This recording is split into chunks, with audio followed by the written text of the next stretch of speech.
Field marshal Syed Asim Munir سے ترک وزیر توانائی علیپ ارسلان کی GHQ میں ملاقات۔ ISPR نے بتایا کہ ملاقات میں پاک ترکی توانائی تعاون میں توسیع اور اسٹریٹجک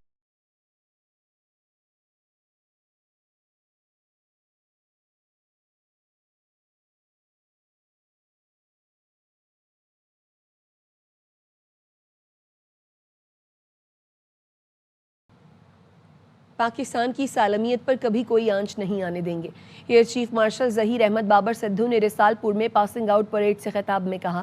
بنیانو مرسوس میں پاک فضائیہ نے دشمن کے دانت کھٹے کیے۔ رافیل طیاروں کی صلاحیت پاک فضائیہ کے سامنے صفر ثابت ہوئی۔ مارکہ حق میں ہماری تیاری اور صلاحیت دنیا نے دیکھ لی۔ رسال پور PAF اصغر خان اکیڈمی میں پروقار گریجویشن پریڈ ہوئی۔ سعودی فضائیہ کے 20 کیڈٹ سمیت 166 کیڈٹس پاس آؤٹ ہوئے۔